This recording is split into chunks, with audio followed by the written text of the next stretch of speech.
It's good to see you folks here. We'll go ahead and talk to Alan Merrill first.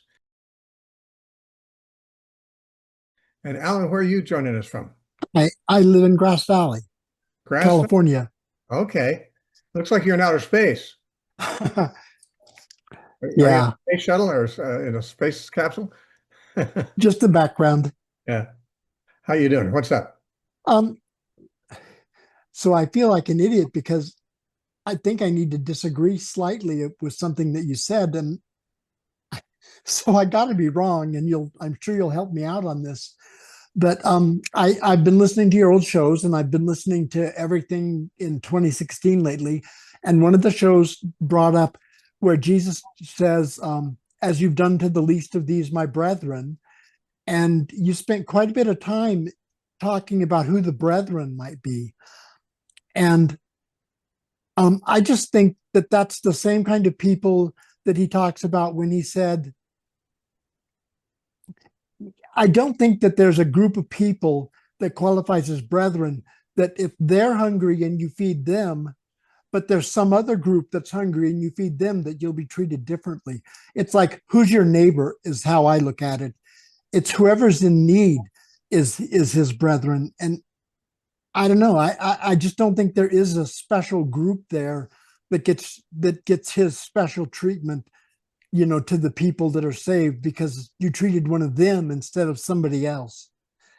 I understand. I've heard people discussing that parable and saying that in those verses, Jesus identifies himself as the brother of all the poor, you know, all those in prison and so forth.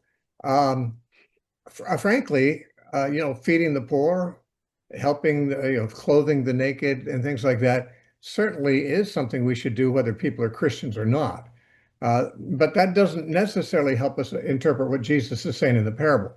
This is, he tells us in many places that we need to help the poor. Even the rich young ruler was just told to sell what he had and give it to the poor. Doesn't even say give it to my church or give it to my people. He just said give it to the poor.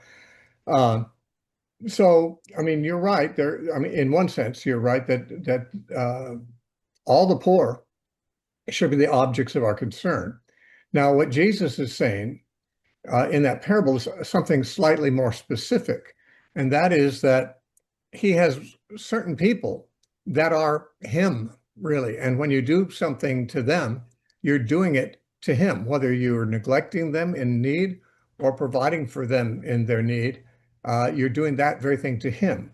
Now, he says, to my brethren. It seems obvious that the goats who didn't do these things to his brethren were not among his brethren. So his brethren isn't everybody.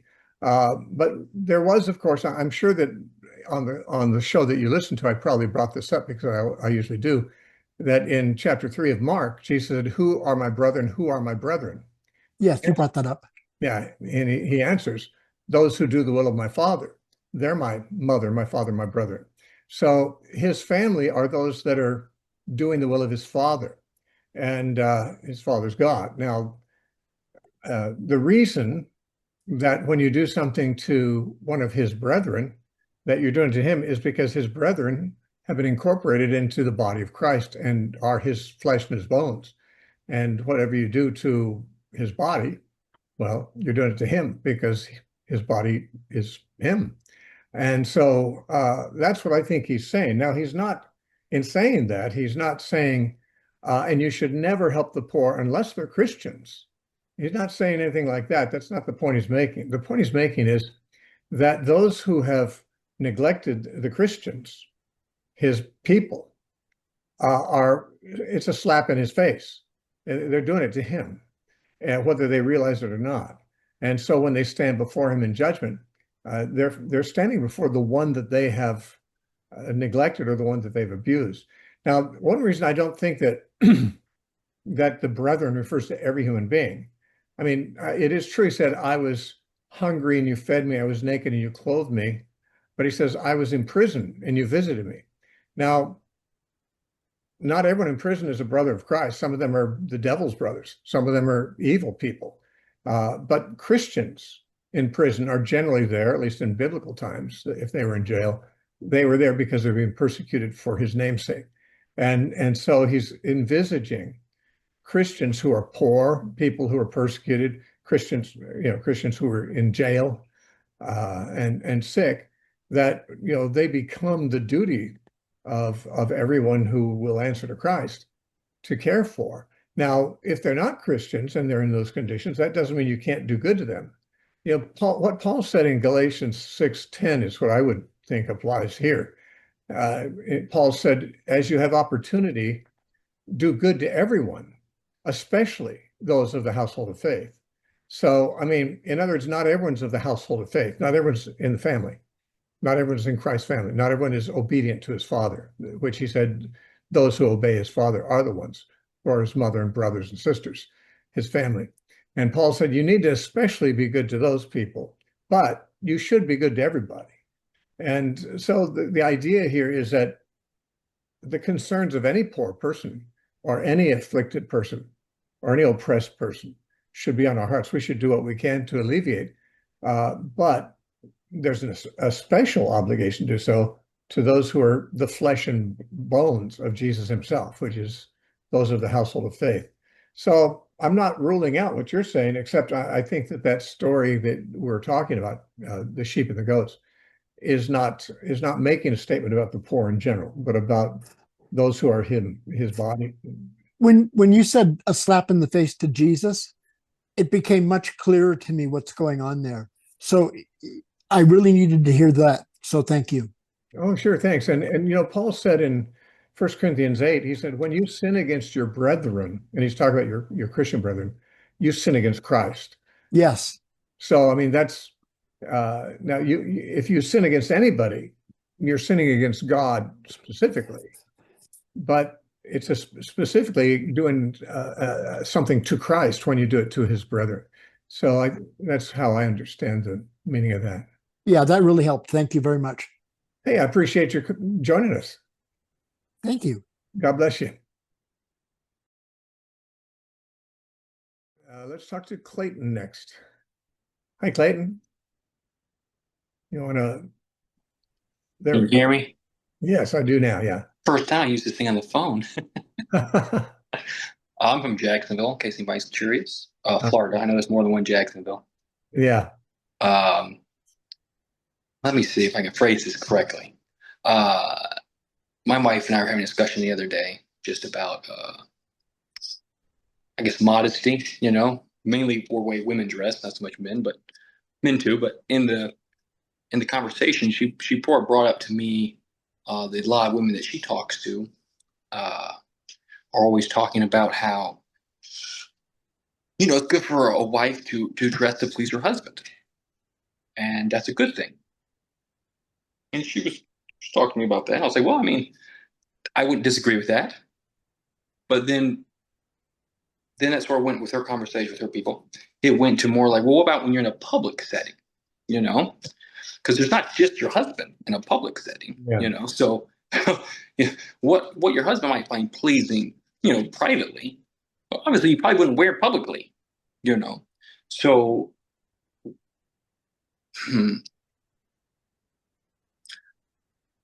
most people seem to have a varied line of what they think is appropriate publicly. And most of them would be different, privately than publicly as far as a husband-wife situation. However, they still seem to have the idea it's okay to dress in a more attractive or I got your attention way in public. And they use the excuse of, well, it's for my husband, because he likes me to dress that way. And I was like, well, I mean, I guess some husbands do. But I mean, I Yeah. always lean towards more it's not just about your body, right? So I mean, you're attractive even if you're not dressed in a sexual way. Yeah.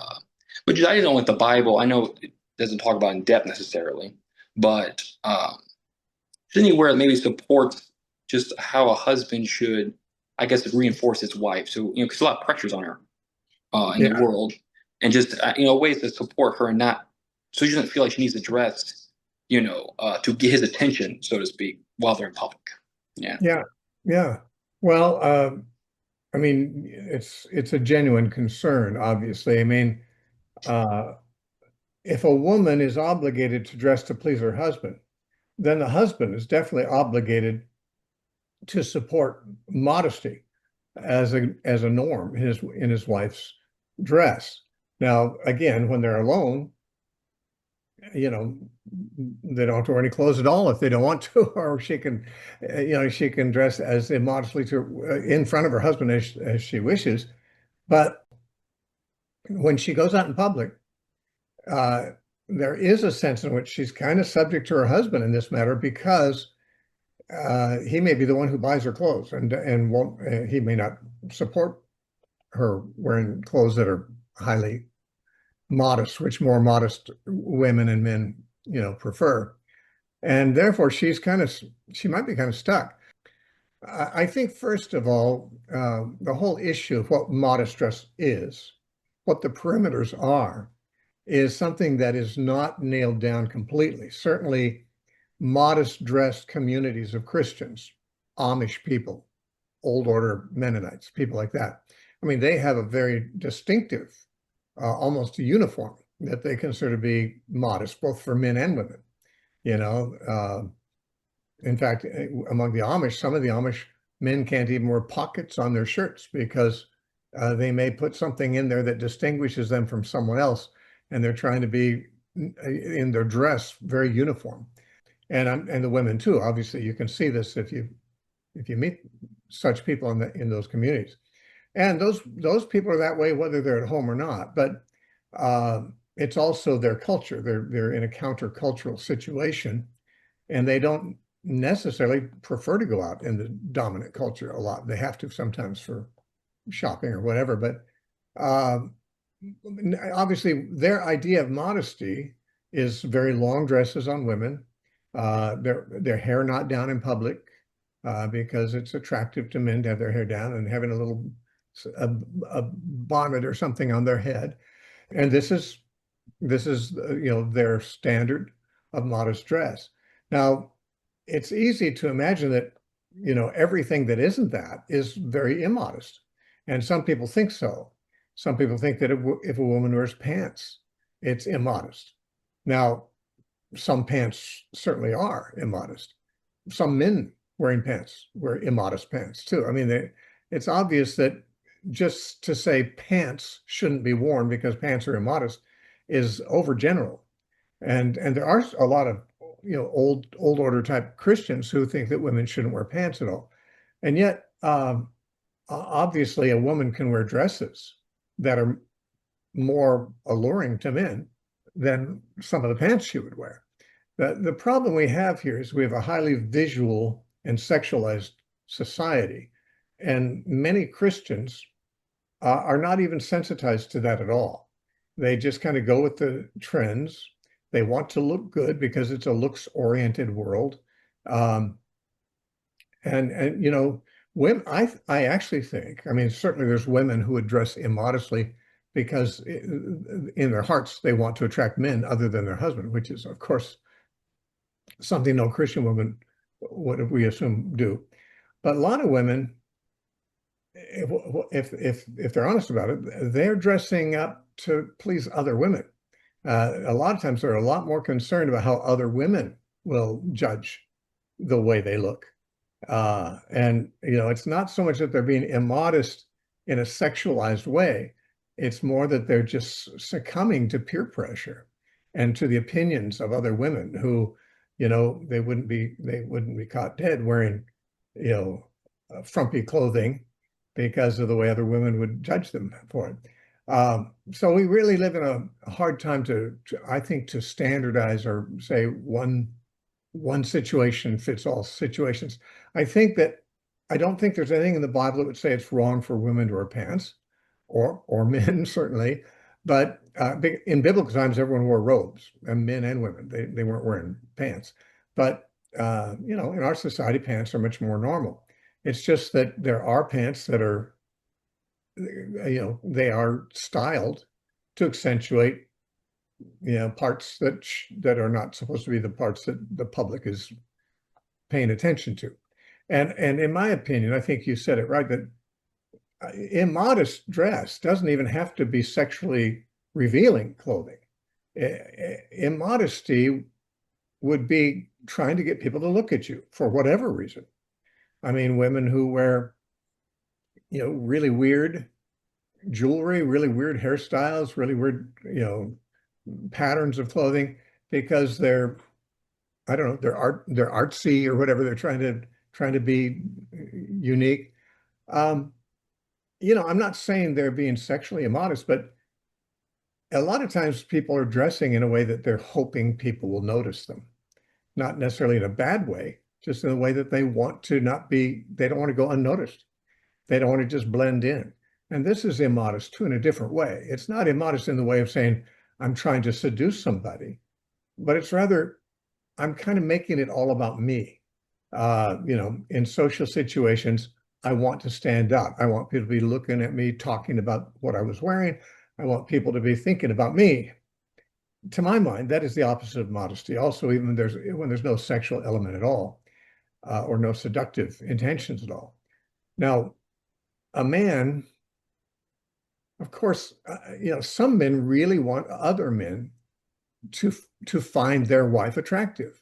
I remember having a friend who had a very attractive wife, and they eventually were divorced. And I was talking to her, and she said she didn't divorce him. Well, he left her, but she said he always wanted her to dress really in tight and revealing clothing because he loved it when other men looked at her. Because he was very secure, I guess. He figured that she was loyal to him. And he had the reverse kind of thing. Like I said, a lot of women, the way they dress, they just want people to notice them, not sexually, just notice them. He had sort of that attitude of, I want men to notice my wife. And of course, to reflect positively on him. Oh, wow, he must be something if he can get a woman like that. I remember when she was telling me that, that's the furthest thing from what I would want. Yeah, I was just thinking the same thing. Yeah, I love to have a woman that I like to look at, but I don't particularly aim at all at other men looking at her or admiring her. To my mind, of course, I have a wonderful wife, and she's very nice to look at too, but I've been married before, and I've had wives that cheated on me, and because they were, I guess, good enough looking that other men looked at them and wanted them. And I thought, I'd really like it to have a woman I like to look at, but no one else cares to look at.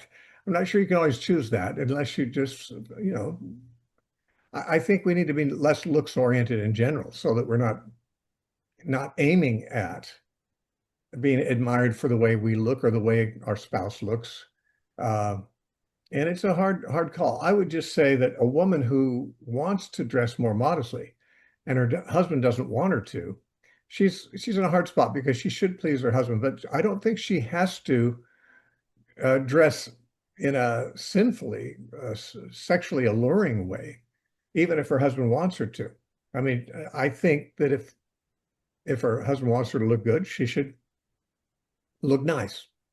But she doesn't, if he wants her to reveal a lot of skin that she doesn't feel comfortable revealing, I think she can conscientiously object and say, I'll wear that around you, but I'm not going to wear that in the public. But when I am in public, I'll try not to embarrass you by looking too absurdly frumpy or something too. Now, see, I wouldn't have any objection to having my wife dress frumpy in public. Yeah, it's I am the same way with everyone else around. It's like, what are you doing? Especially your mom, But yeah. I should come up with the women. I'm like, yeah, that's her mom, I guess. I should say too that we usually think of modesty in terms of women's dress because, well, because men are visually oriented, and I think this is true more than women for the most part. Like I think among men, something like 90% or more are attracted to a woman visually first, and then may learn to appreciate other things about her. But the leading thing that causes a man to notice a woman, want to get to know her, is he notices her looks. And there's some men that aren't like that, but it's a very high percentage of men who do. Among women, I think surveys have been done. I think it's like a quarter of women are like that. That is, a quarter of women notice the guy's looks first. I think 3/4 of them, they care a lot more about other things than the way a man looks. Not that there aren't some women who are shallow, like men are, but most women are looking at other things. Is he nice? Does he have money? You know, uh, does he look like somebody who would value having a family and be a good father? Those kinds of things. Uh, I can't, no one can speak for all women today because I think what was normal of women and men a generation ago doesn't apply quite as much because the feminist movement has done everything it can to emasculate men in general and to masculinize women.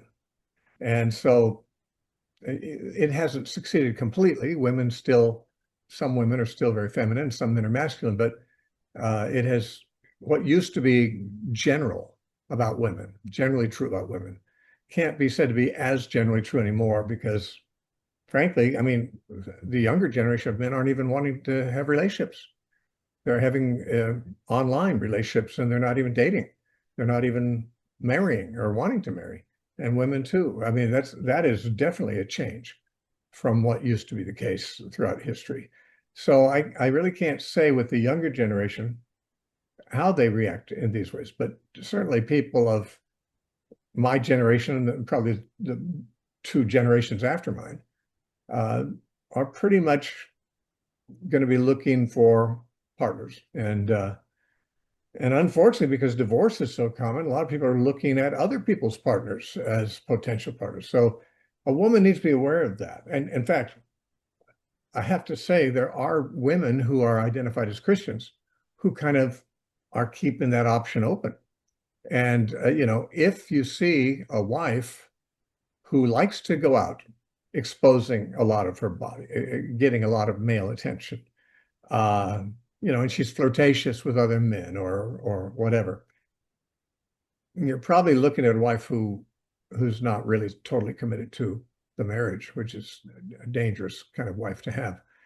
But if a wife wants to be modest and her husband wants her to be less modest, I would say that there's probably a balance that can be struck that neither should object too strenuously to. I mean, and definitely she should please her husband at home, but she has to please the Lord all the time. And she needs to avoid stumbling the brothers too. I mean, that's one of the things that Paul was talking about. If you stumble your brother, you're sinning against Christ.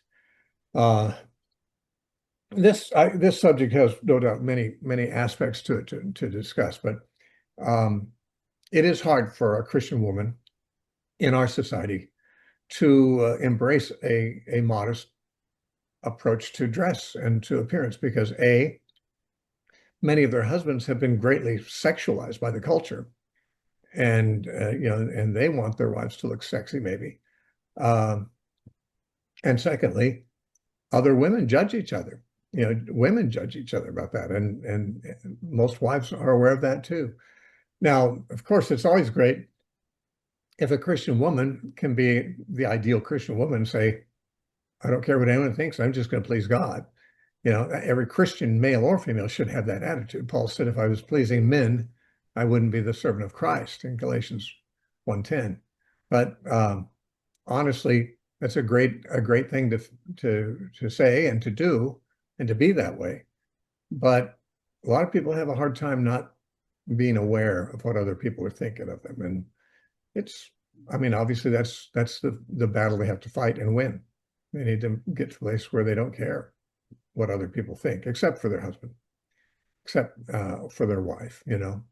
I think a man needs to, we live in a sexualized time for women too. Women are much more sexualized than they used to be because of feminism and because of, I don't know, just the culture's attempt to remake women in men's image and make them as promiscuous as men and so forth, which is against females' intuitive nature, but they're pressured to do it. And some have succumbed to that pressure, and they're just as, what should we say, promiscuous in their minds as non-Christian men are. And so, I think a husband has to do what he can to not be repulsive to his wife also. although again, women are usually not so much concerned about looks as men are. There are things that women are concerned about, and I think husbands need to work hard to be pleasing and attractive to their wives in whatever way their wives find so, because it's a lot of competition out there. And it used to be that once you got married, you know, both of you were off grounds for competitors, you know, and that is not assumed in the secular world anymore. And any Christian who is converted as an adult is most likely going to have a lot of that conditioning that they haven't fully lost. That's part of the renewing of the mind. They got to get to a place where they don't think that way. But our culture has definitely brought a lot of corruption into the definitions of marriage, of relationships, of looks, of what being feminine or being masculine is. I mean, this is a hard age to be rearing children in, obviously, and it's a hard age to be a good, faithful spouse in, just because of the cultural bombardment that we get all the time. Anyway, I feel so sorry for women who want to be modest, but their husbands are not on board with that. And I think they just need to strike some kind of an agreement. And she's got to say, well, you know, I'm not going to walk outside naked. And short of that, I've got to make some decisions about how you know, where you're short of being naked, what are my standards, you know? And I have the right to have those standards. So it's interesting. One thing that's interesting, though, is that Ahasuerus wanted to show off his wife Vashti, because she's a beautiful woman, to his friends. And some people think that he wanted her to be quite immodest before them. Now, I don't see anything in the scriptures that say that, but she refused to come out and accommodate him. And, you know, of course, that was a pagan couple, and he divorced her for that and got Esther as his wife instead. But we don't have any reason to believe Esther was immodest either. So he may not have been asking Vashti to be immodest. She may have just been, since she was queen, might have been a very liberated woman, like Jezebel was. So anyway, those are just some thoughts on this. I don't have the solution to it, except that where women's and their husbands' views of public modesty differ, they really need to sit down and say, and they need to be considerate to each other's sensitivities and say, listen, okay, I don't want to do anything that'll, you know, displease you about this. If we can help it, let's find some way we can both be okay with this. Well, thanks, Steve. Yeah, great talking to you, Clayton. God bless. Thanks for joining us. Max, welcome to our Zoom meeting here. You want to join us? Activate your microphone. There we go. Yeah, I was having a monologue. What's going on, Steve? God bless you. Good. You don't want your camera on? No, I didn't do my hair. Oh, I gotta be modest. Yeah, I'm only playing. I got my hair done. No, you got amazing hair. I mean, first of all, you got all your hair, and then you got the amazing color. God bless you. That's for sure. White. All right, so real quick, actually, I'm going to address something that you guys were just talking about. I also feel that if women or men are living on social media, I think any of that, and they're absorbing all that stuff, all the adulations and all the attention, yeah, that's dangerous as well, because you know, it just takes that for somebody to slide in their DM, and before you know it, stuff could happen. But anyway, I just wanted to say that. So, dealing with prenuptial. Now, I'm not married. I don't think I will ever get married. But if I did decide to get married, I'm just curious. What do you feel about prenuptial agreements or postnuptial agreements? Do you feel that's acceptable, or Christians shouldn't engage in that? What's your belief system on that? Boy, is that a hard one. See, I wouldn't get married if I didn't trust the woman enough that I didn't need a prenup. Yeah, but see, I'm kind of different than most people. I don't own anything. I'm very poor. Uh, I generally speaking, even when I married women who ended up not being faithful, though they were seemingly Christians at the time, and they eventually departed from the faith and from me and from their own kids, they weren't into money. If they had been into money, they wouldn't have married me because I didn't have any. And so, I just, as far as I'm concerned, if I lose my wife, there's nothing else that I care about to keep. My marriage is premier, the one thing, and I don't have anything else that I want to hang on to. Now, that, of course, uh, that would perhaps be different if I did have a lot of invested material things that she would take along, maybe. Um, but I would just say, oh boy, it's awfully hard because many Christians would say having a prenup is just your way of saying, well, I'm not sure we're going to stay together, and you shouldn't go into a marriage if you're not sure you're going to stay together. I mean, you should wait for somebody that you are sure about, and you're sure they're of good character. But my own experience, where I married twice Christian women who seemed very Christian and lived as Christians for a while, and both of them left the faith and left their children. Precisely. Yeah, I mean, it's like, there's people that you'd never imagine would leave their marriage. But I mean, frankly, one of them, I won't say about both of them, but one of them strictly had a mental break and an emotional break.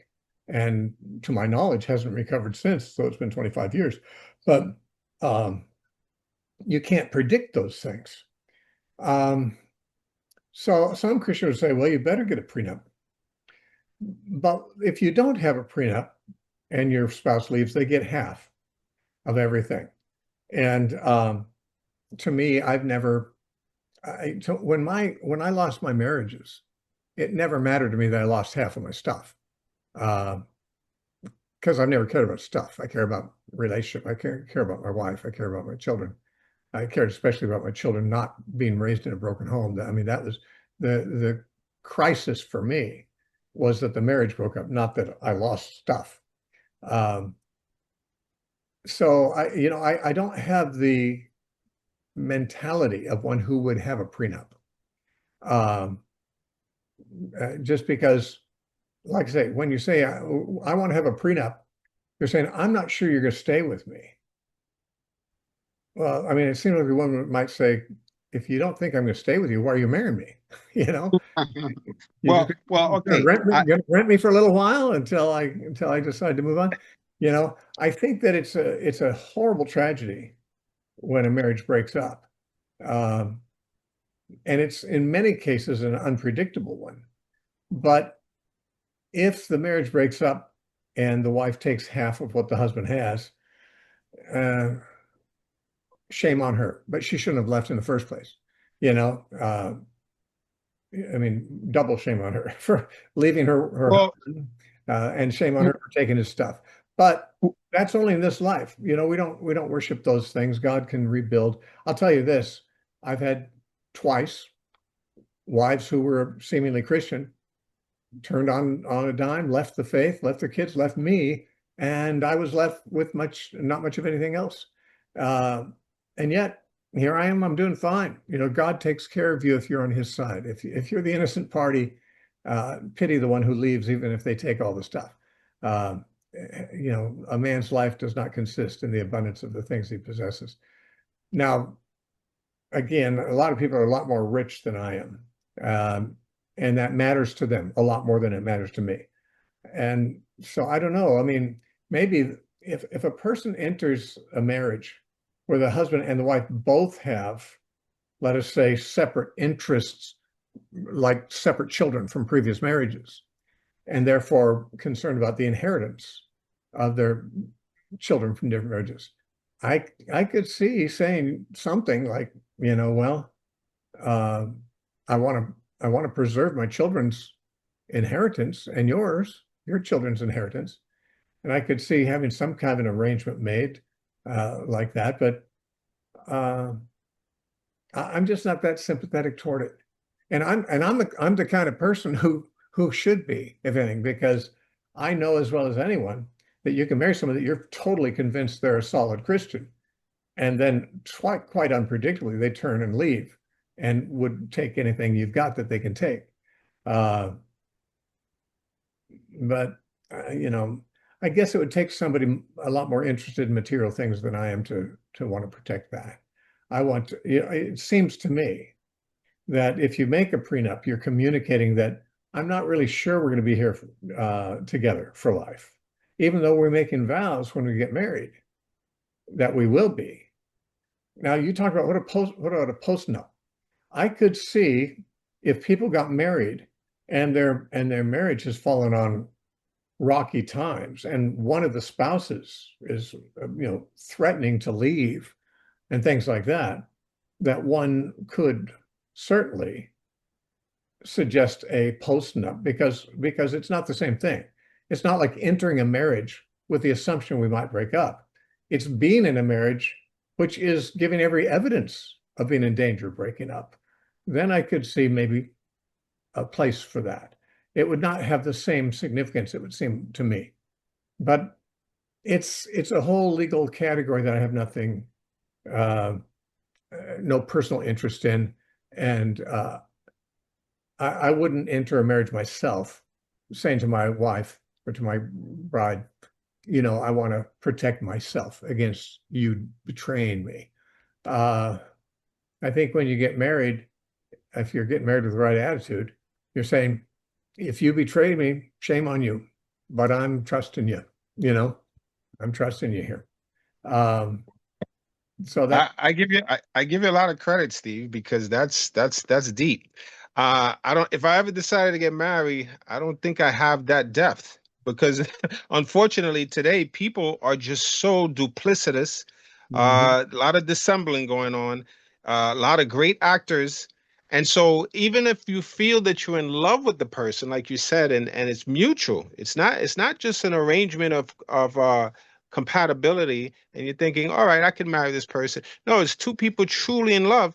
Like you said, you don't know what could actually occur. And so it's almost like car insurance. I mean, I don't want to bring it down to car insurance, but you get insurance just in case. It's not that you go in thinking, oh man, this person's going to leave me. No, you go in there 100% thinking, I'm going to be with this person forever. But what happens? In the vicissitudes of life, people sometimes transform. There's transformations.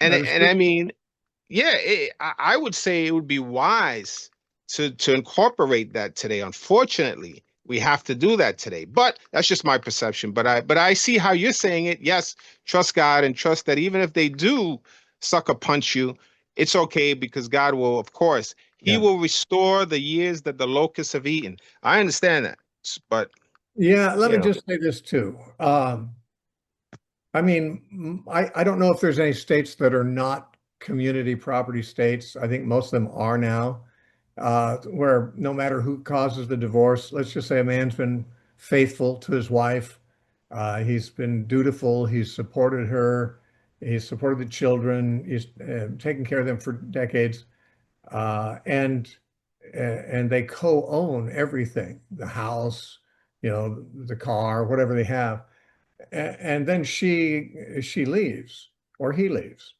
I remember hearing once, and I didn't like Dr. Laura much, but I did like this. She said, if a person leaves their marriage for no reason, they should take their toothbrush and go and expect nothing more.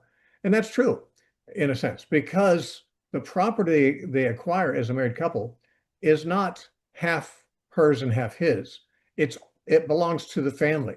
It belongs to the entity called the family. And in my case, when the last wife who left me back in 2000, we had 4 kids at home, which I ended up raising as a single dad for 10 years after she left. She didn't take them, which I'm glad. Well, I would have been much harder on me if she'd taken them. Thank God she didn't. But the only thing we owned was we had a log cabin on some acreage in Idaho, and um, she wanted to sell it and take half of it. And I remember thinking, wait a minute, oh, there's 6 of us in this family, and 5 of us still live in this house. You're the one leaving. How could one person leaving for no reason that they could articulate uh, take half of the family's assets, leaving the whole family with only half? Precisely. It's just ridiculous. And I, of course, I had to let her because we were in a community property state. But that's, I really think there should be laws, which we can't necessarily change because of the corruptness of our country. But there should be laws that when you breach contract, you go alone. You take what you can carry. You take your underwear, Absolutely. your toothbrush, and you're leaving the family, but the family owns the stuff. If you want to own it with the family, stay in the family. It's family possessions, not half and half, and but you see, marriage doesn't seem that way in this country anymore, and it's really makes a person vulnerable who's got a biblical and permanent idea of marriage, and someone else who turns and just kind of takes it lightly. I don't know that would.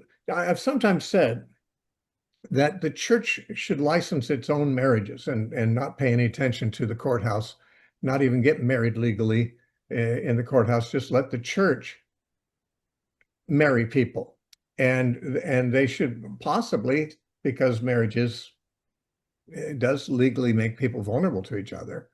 Yeah. That maybe there could be some kind of an agreement in the contract. You're going to stay together for life. If either of you violate that, you get your own stuff. You don't get the family stuff. I mean, that could be legally enforceable. I don't know, maybe, but I see. I didn't even want to sue my wife for anything. Fortunately, both my wives who left the children with me and gave me custody without a fight, which is the opposite of what happens 97% of the time. But God was on my side, I believe. And so I was able to raise my children even when the wives left. But, it hasn't worked out that well for everybody. This is a hard case. So marriage, the whole relationship of Christian marriages in a society which doesn't acknowledge Christian marriage. It doesn't, I mean, what the society acknowledges same-sex marriage. The society recognizes remarriage for anyone who wants to leave their first spouse and marry somebody else. Yeah, it's unfortunate. The Bible doesn't, and therefore what society calls marriage isn't what the Bible calls marriage. So why should we have any interest in letting the courthouse or the secular state have anything to say about our marriage state? Why shouldn't the church be doing that as a counter-cultural community with its own standards and its own definitions? Anyway, that's something we should aim at. You're not married right now. All I can say is, I mean, if you and your wife want to have a prenup, I'm not going to say you can't do it. The Bible doesn't say anything against it. I just think it's inconsistent with the idea that I'm in this for life. I'm willing to lay down my life for you. Even if you cheat on me, I'm going to still be faithful to our covenant as long as I'm allowed to. And I'll still support you, even if it's unjust to me, even if I'm being trampled on. Because Paul said, husbands, love your wives as Christ loved the church, and he gave himself for her. And so, I mean, there's a sense in which you get married, you're laying down your life for your wife, and she may trample upon it. Jesus died for the sins of the whole world, and most of the world trample on it. But he still did it. And by the way, Amen. He's none the worse off for it, because in eternity he's the King of Kings and Lord of Lords. And if a husband remains faithful, even vulnerable to being betrayed by his wife and losing anything, I believe that if he's doing it out of conscience toward God, he's got an eternal reward for that. And I agree. I'll say this in ending.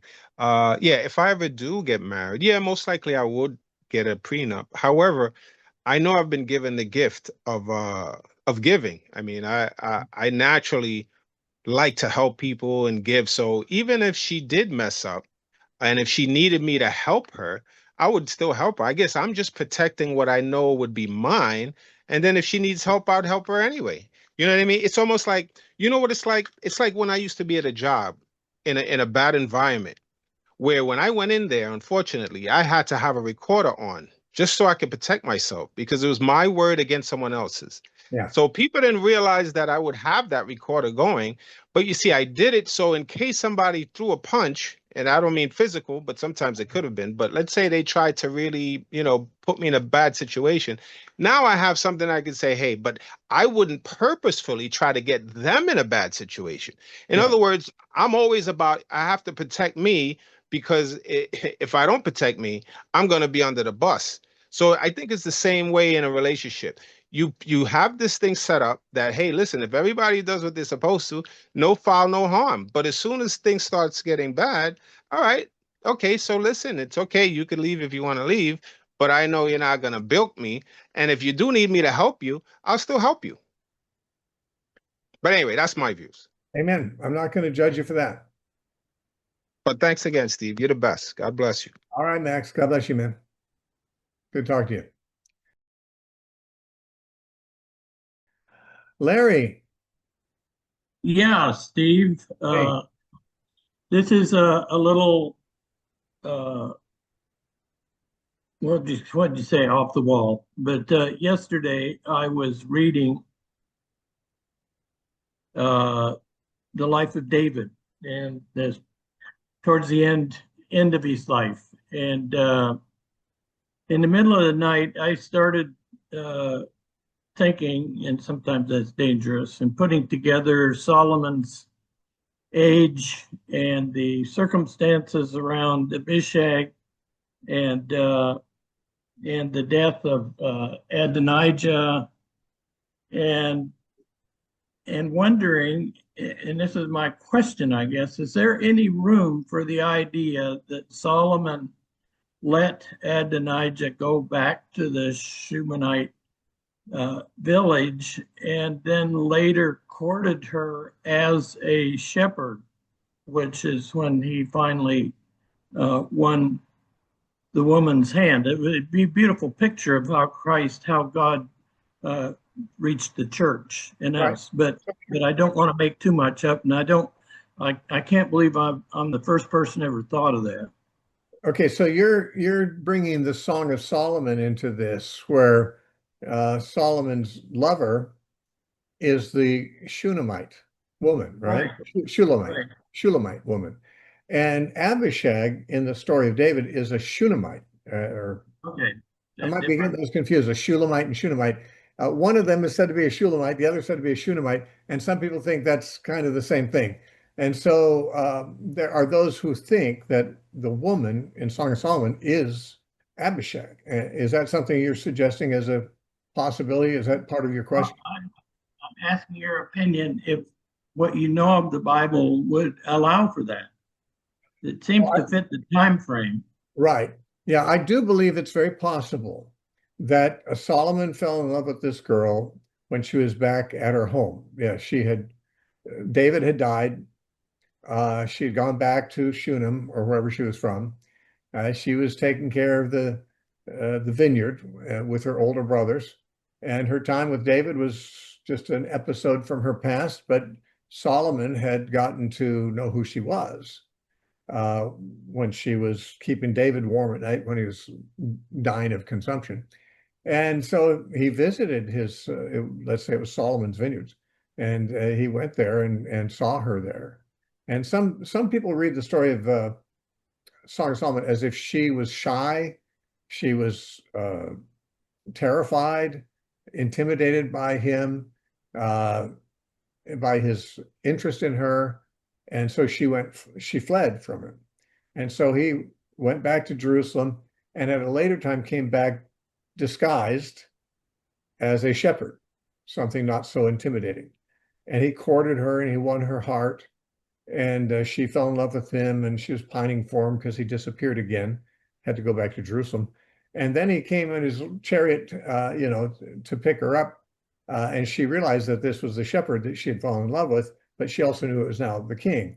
So that's how some people understand the story of the Song of Solomon.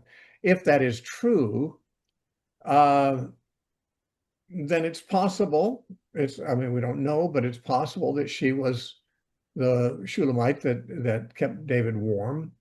and that Solomon courted her in that way. We don't have any stories in the narrative about Solomon in First Kings to confirm that, but then we were only given a very sketchy summary of his reign. I mean, in what, 11 chapters, if that, and several of them are simply describing the building of the temple. We just don't have many anecdotes from the life of Solomon compared to the 40 years that he reigned. So yeah, it's very possible that that happened. I mean, it seems strange for a king to take some time away from the throne and impersonate a shepherd in order to court a girl who would not recognize him in that garb. It may sound more like a fairy tale than a real story, but it could be a true story. I don't know. When I teach Song of Solomon, I bring that out as a possible story and a picture of Christ in the church, because God, when he first appeared to Israel, was on the Mount Sinai. They were totally intimidated by him, and they cowered and withdrew from him. But then he came in more of the shepherd's garb of Jesus and won over the remnant. Then he went away again, and he'll come back in his splendor to claim her. So I mean, there's kind of a intriguing parallel, which could easily be true. But when I say it could easily be true, I think it could easily not be the case also. We don't know enough about the story to say.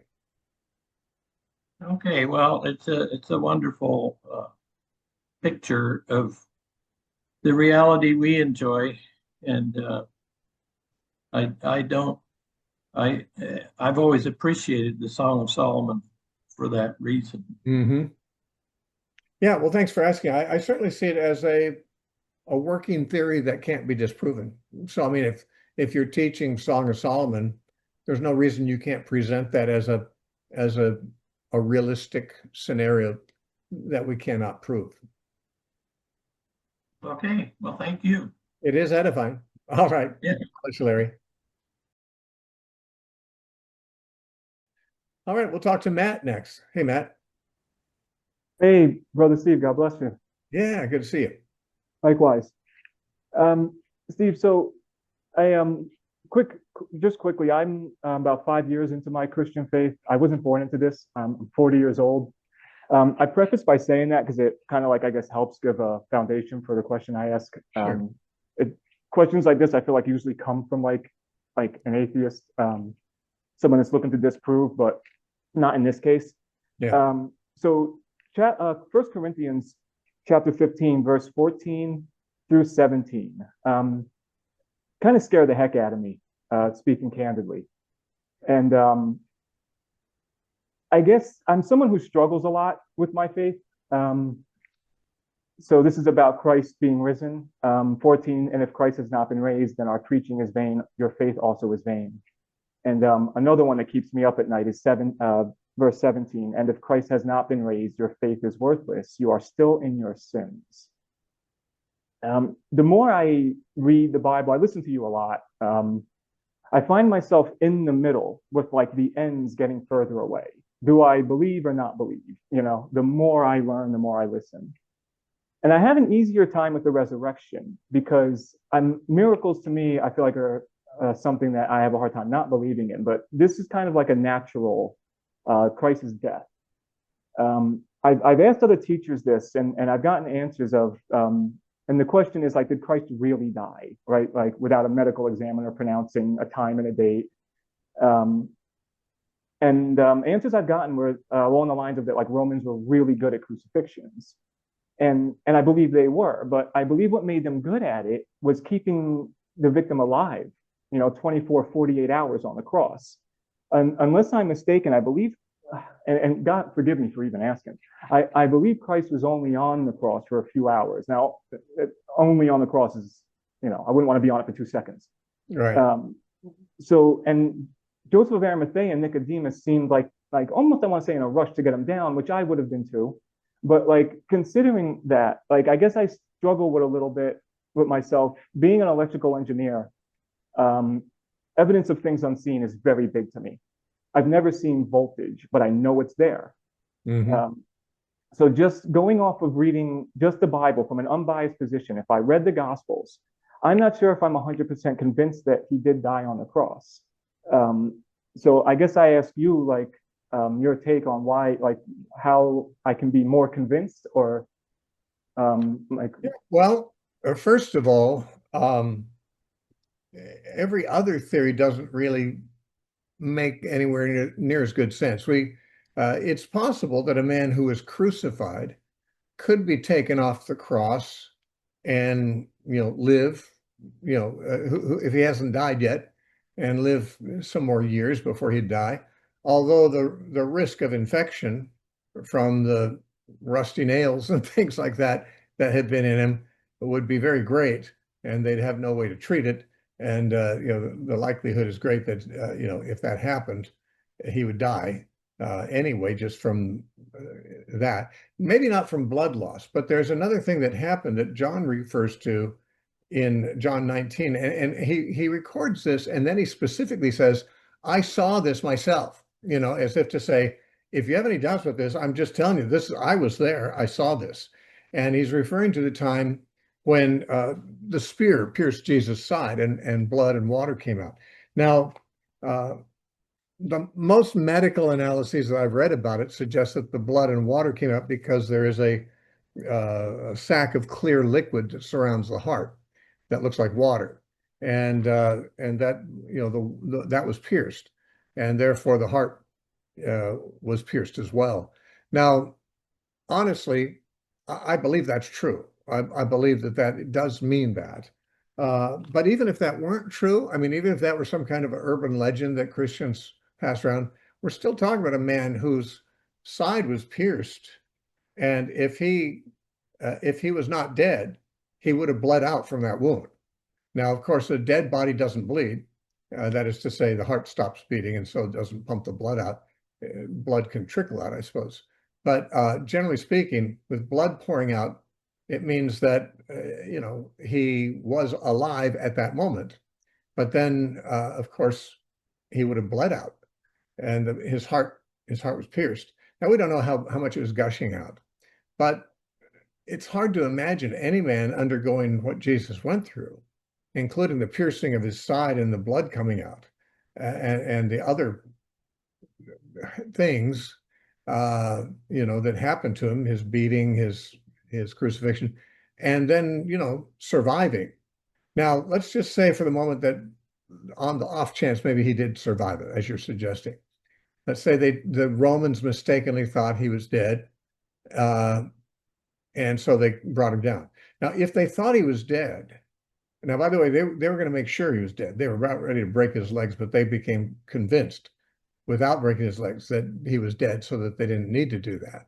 So, I mean, they would have the ability in most cases to be able to tell if their prisoner was dead, and especially if they felt like, well, we're not even going to bother to break his legs, which would be an easy thing for them to do. I mean, they did it to the other guys on the crosses, but they were totally convinced that Jesus was dead. Now, if he wasn't dead, let's say he went into a coma or something like that, and his, he didn't appear to be breathing or whatever. Well, okay, then he was in pretty bad shape. And it's not very likely that a man in that kind of shape was going to just kind of revive in the tomb and then be able to move a big stone to let himself out of the tomb and then appear to the disciples and say, hey, I've conquered death, I mean, and the appearances he made also involved some miracles. The great catch of fish at the Sea of Galilee happened in John 21. His appearance and disappearance from closed door, locked rooms. I mean, there was supernatural stuff associated with his appearances to the disciples.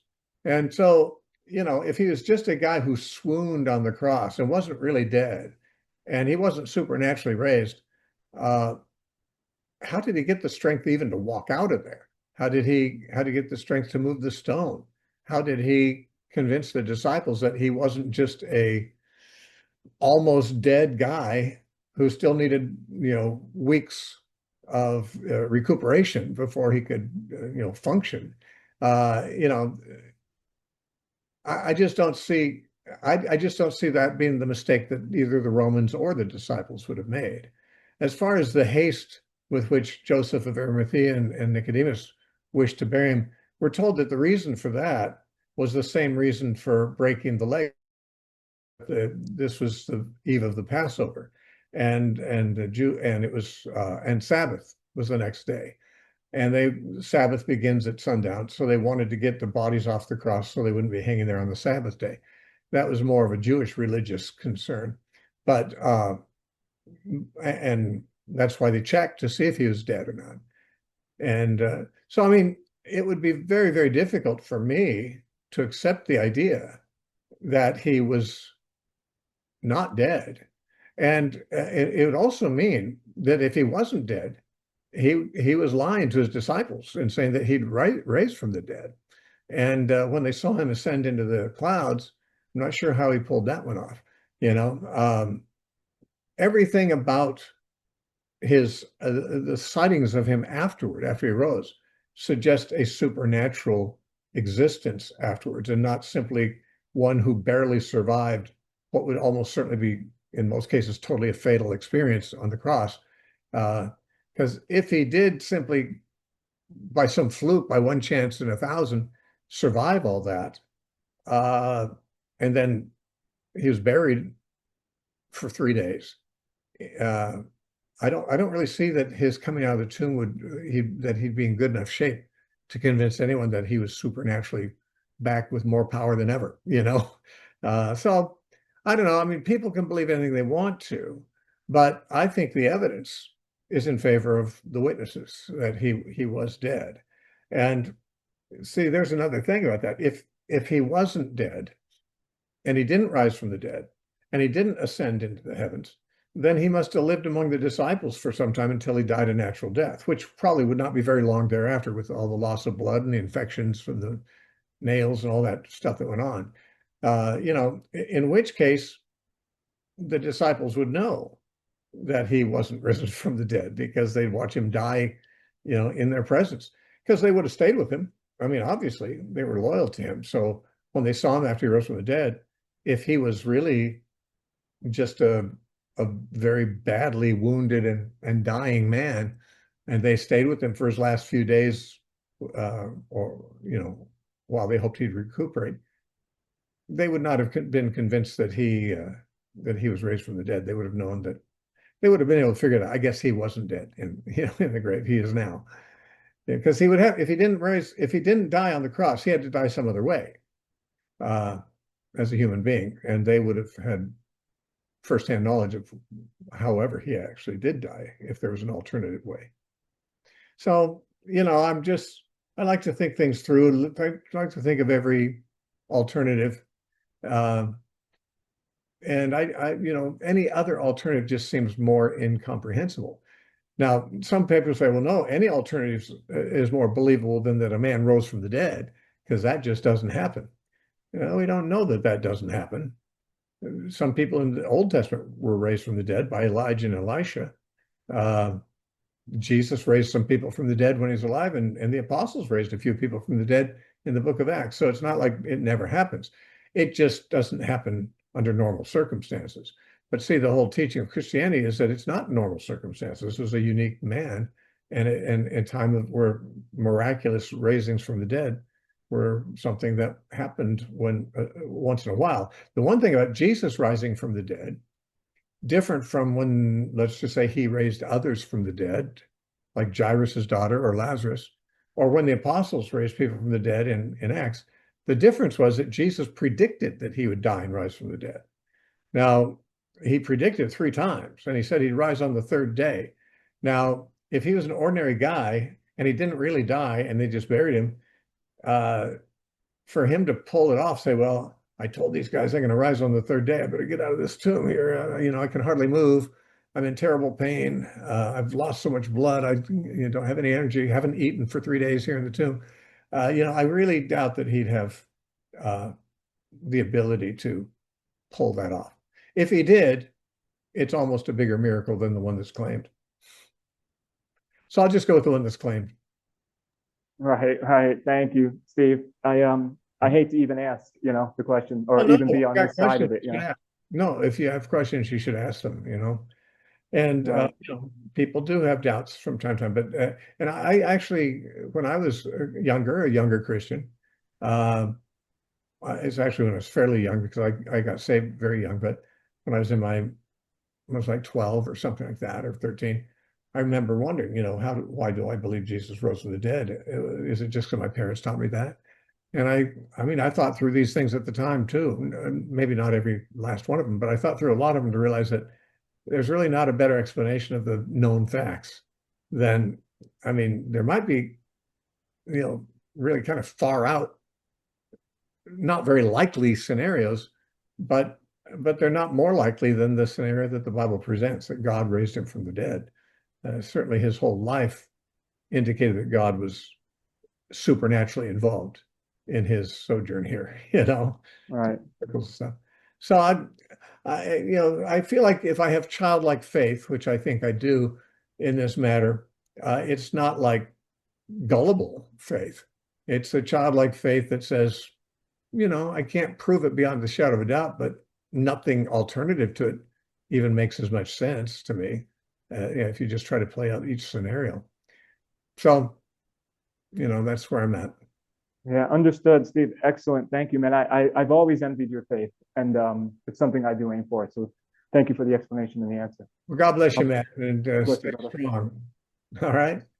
Yes, sir. Be careful who you listen to. If you're not, I mean, I don't mind listening to anybody, atheists or whatever. I even like to debate them, but if your own faith isn't very strong, it's not like you can't listen to any atheists. We should be aware of what they're saying, but don't just saturate your mind with YouTubes of atheists, trying to undermine your faith completely. Right. Unless you have the ability to spend equal time, with hearing the other side from some form of Christian. Right. No, that's what you're here for, Steve. Well, God bless you, Matt. Thanks for God calling. bless you, man. Yeah, thank you. Yeah. All right. Bye now. OB, welcome. Is it OB or is it B? OB? OB works. OB works. Yes. I thank you for having me, and I appreciate everything you do. I have a few questions. Speaking of the scary verses, one came to me, and I don't know how to put this, but I know you can help me. The incident where is it Jesus says that he'll make the rocks cry out, or the rocks will worship him. Well, no, he said if is at the triumphal entry when all the people were praising him and the Pharisees objected to it. And he said, Lord, they said, Jesus, tell your disciples to stop talking that way. And he said, well, if they stop doing it, the rocks themselves will cry out. In other words, what they're saying has got to be said, because it's true. And he wasn't actually predicting that rocks would cry out. He's more making the point that, yeah, there's no way you're going to silence this. You've shut them up. The rocks will have to take their place to shout it out. Someone's going to do it. And so, yeah, that was like on Palm Sunday. Yeah, no, for some reason, the way it was speaking to me or scaring me, it kind of seemed like Jesus was pointing to a time when rocks would be worshiping him, and he was kind of alluding to, like, I can call this thing off right now, almost, if you understand what I'm saying. He almost like he could make this happen right now. Like, well, I don't know. Does that make sense? I don't know that he could or couldn't. There's a possibility that he could. I know he could, but I'm just saying it sounded like he was saying, like he was pointing to a time when that would be happening, and he was like, I could do this right now almost. And that's kind of scary is what I'm saying. Does that? Well, it's not terribly scary. I mean, there was a time when he was tempted in the wilderness and he was starving after 40 days fast. And the devil said, if you're the Son of God, why don't you turn these rocks into bread? Now, he didn't do it. He knew that would be the wrong thing to do because he is on his father's timetable, not the devil's. And he was fasting, and the father had not told him to stop fasting yet. So it was a temptation to do, what was not appropriate for him to do, and he didn't do it. But the devil must have thought he could do it. I mean, the devil has never tempted me to do anything that I absolutely could not do. Right. I'm only tempted to do things that are possibilities, not impossibilities. So, I mean, for I the love devil that. to say, "Hey, why don't you just turn these rocks I into love bread?" that you use that. I love it. Yeah. So, I mean, Jesus It's could turn rocks into bread. At least I believe the devil believed he could, and I think he probably could. So, maybe he could make the rocks cry out. But I think when Jesus said, "If these were silent, the rocks themselves would cry out," I don't think he was saying, "I will make them cry out." I think he's saying, because Jesus wasn't a self-promoter. He said, "I right. didn't come to, to glorify myself. I came to glorify the Father." And he lived most of his public ministry, as well as his earlier life, in without really promoting himself too much. I mean, he did things which made a reputation for himself, but he wasn't looking for a reputation. In fact, lots of times before he would do a stupendous miracle, he'd tell people, "Don't tell anyone about this," afterwards. Even even when the man had brought his young boy who was demon possessed, and at the foot of the Mount Transfiguration asked Jesus to help him, Jesus was having a conversation with him, and it says when Jesus saw that a crowd was gathering, he quickly did the thing. He cast the demon out. In other words, he didn't want to do it in front of a crowd. Uh, Jesus was not a self-promoter at all. He wanted his Father to promote him, and his Father did. And we don't ever see Jesus out preaching, "I'm the Messiah, I'm the Son of God." He did say those kinds of things in private conversations with people he could trust, but he never went out and kind of made that an issue. And now, for the first time, his Father was making that an issue. Jesus didn't gather those people to say those things about him. And I think what Jesus is saying is, this is the message the Father's determined is going to be proclaimed right now. And if they don't say it, I believe he implied the Father would make the stones do it. And certainly the Father could do that. I kind of got one more, Steve. Sorry, because I know a guy. I remember you said, somebody said earlier. You said it's if someone is gonna leave, they should leave with the toothbrush. Who said that? That was actually Dr. Laura on her radio Dr. show. Laura. Because I know a guy. He wasn't caught up in the third heaven or anything, but he wants to know if his wife leaves and doesn't, or wants to take, pretty much has been gone for a year. Uh-huh. How long does he stay? How he and hasn't filed Does he papers stay or faithful? How long does he stay faithful? yeah. How long is he? Because I mean, he Well, doesn't believe in divorce. yeah. Is she sleeping with other men? So that's the thing. I mean, she's been gone for a year and she's kind of gaslighting, saying she's not, but not coming back. Yeah. Well, there's a couple ways that can go. Uh, he can either just wait and be faithful to his vows that he made to her, even though she's not being faithful to the vows she made. He can still be faithful and say, "I'm going to wait for her and to either come back, or if she ends up with another man, then I'm done." But if she's not been with another man, I'm hoping for her to come back, as a faithful wife. Or if he's a Christian and she's not, he could see that, depending. I mean, I don't know the circumstances of how she left or why, but it's possible that he'd be in the situation that Paul describes in First That's Corinthians 7, that's what I was where, gonna ask. Because I mean, I think the guy has grounds if she's left yeah, and took everything and even the kid.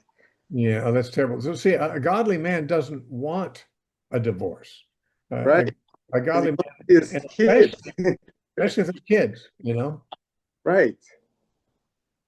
So, I So mean, I know that, my last wife who left, which was 25 years ago, she left me with the kids. So that was great. But I mean, it's not great that she left, but it was great that I had the kids. And I was single for 10 years, but I stopped thinking about staying single when she ended up marrying another guy, because I figured, okay, she's with another guy now. I mean, I could probably have divorced her as a deserter, and I could have made a good argument that she wasn't a believer anymore. So, I mean, I could have probably done it that way, but I wasn't going to do it that way. I just thought, until she's locked in with someone else. I'm going to just hold out and hope she 10-4. comes home. 10, And I had 10-4. kids. I felt it'd be best for the kids to have their mother in the home with them. I agree. Now he doesn't have his kids with him. That, to my mind, that would make all the more reason that he'd want to reconcile with his wife, so he could raise his kids with her. But I mean, I realize sometimes after you get married, you find out the person you married is frankly much more of a monster than you had ever dreamed. And Maybe not even a Christian. not even a Christian, yeah. So I mean, it's a terrible thing. But if he's a Christian and she's not a Christian and she's left, I say he has grounds for divorce. But I wouldn't think that he'd be wise to do it. I think he may be feeling, I'm lonely, I need a woman. I understand that feeling too when you're left alone. But how old is he? He's a young guy. 48. Yeah, that's pretty young from my perspective. I was actually 48 when my wife left me too, so kind of very similar. But anyway, Thank you. my heart breaks for him and for his Thank kid. Yeah, God bless Thank you, man. Thank you. Thanks for joining us. Ryan, I guess you'll be our last question tonight. Good to see you, brother. When Jesus rebukes the Jewish people from his generation for seeking a sign, when they'd obviously already had more than enough confirmation. Yeah. I've been listening to your verse by verse in Matthew, and I've just made it past the 100th episode. Yeah. 100 to go. Yeah, but they're short. Yeah, like 80 left.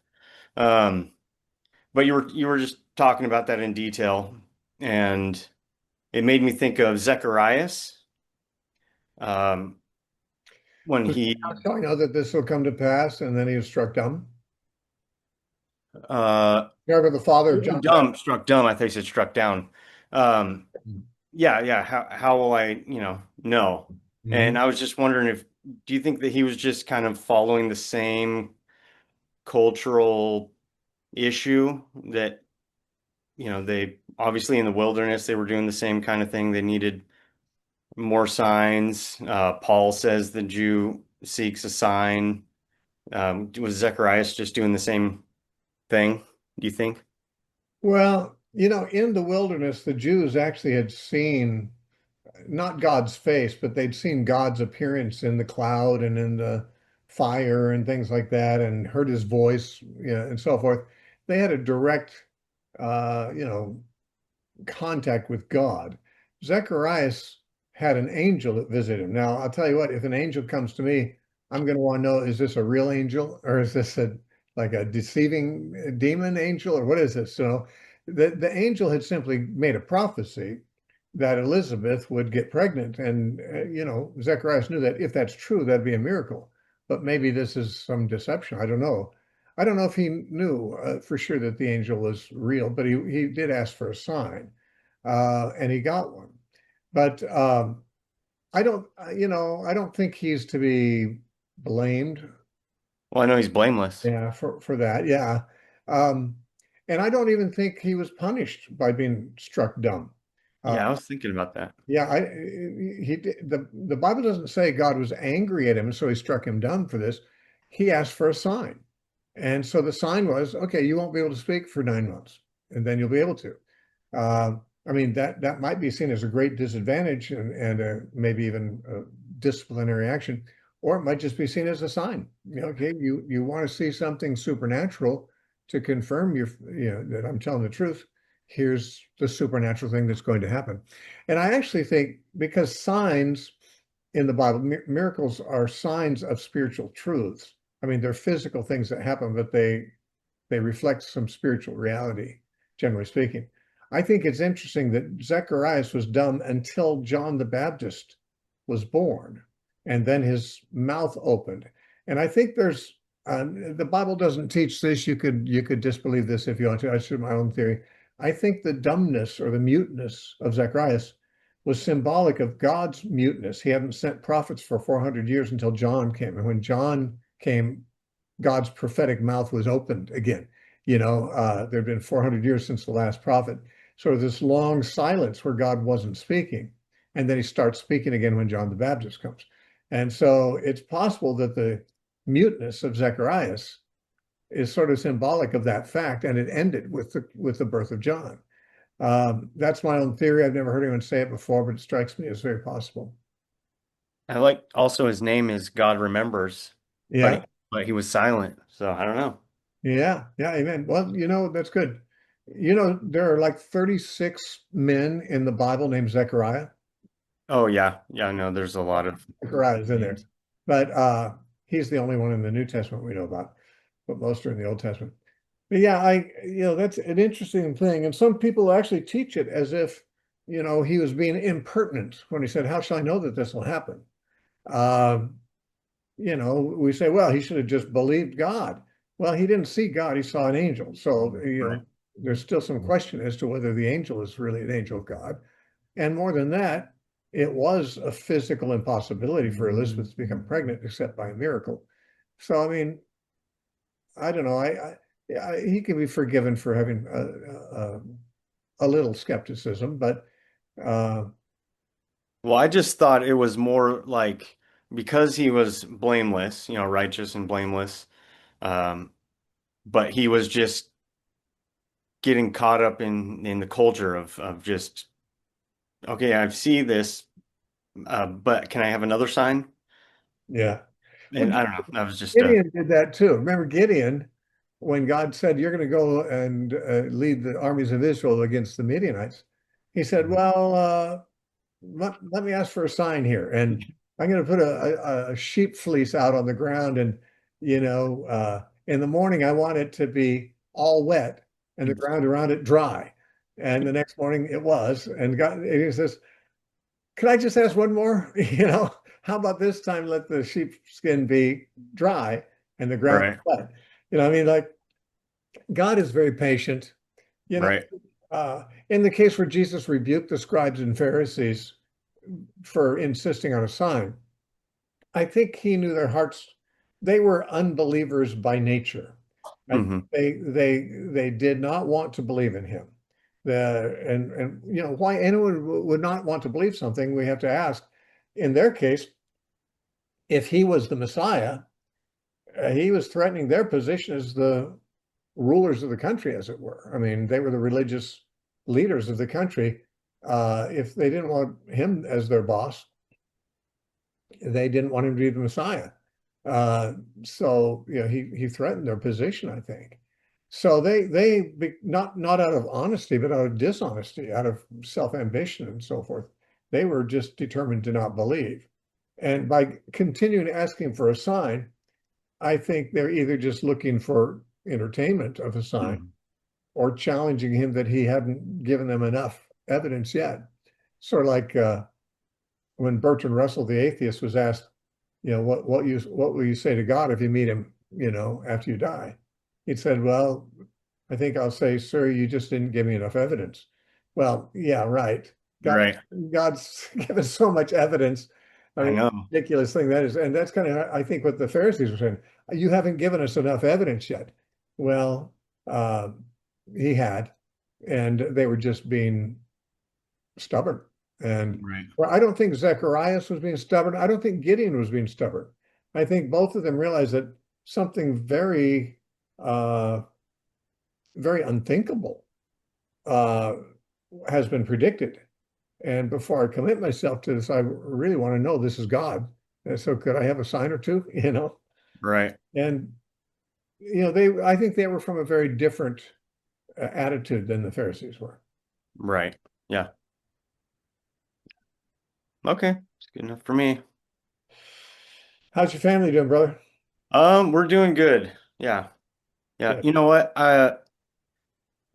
Everybody else, they thank you for your ministry, and I am so thankful for your ministry. Uh, you are one of my greatest heroes in my life. And just from your faithfulness to God, you are just such a wonderful example to me as as an older man who follows after God, you just learning from you, I look up to you so much. You having you in my life, you made me a better husband and father and just a Christian, and I'm just so thankful for you. Well, your story has always inspired me. For those who don't know, Ryan and his wife, before they were married, met each other as two homeless people, and they got saved, and they cleaned up their act. They got jobs. They've started a family, and they've been discipled. And as near as I can tell, see, I only see Ryan once in a while when I go up to Washington, where he lives. But I always think about your story when I think about people I'm impressed by in Washington. So the feeling's mutual. Well, awesome. Well, God bless you and thank you very much. God bless you too. Thank you, Father, for the opportunity to talk with these brothers and sisters in various places far away from where I am, and yet to be able to see each other face to face and discuss your word. I pray for each of them that you'll help them with the struggles they're facing, and just bring them through this strong in a time that's very testing, very trying. And I do pray for those who have families that are struggling. I pray your grace on them and your guidance on them. And for those that we've talked about that are separated or divorced or nearly divorced, I just pray, Father, you'll just work a miracle of healing in those relationships for your glory and for the sake of the children especially.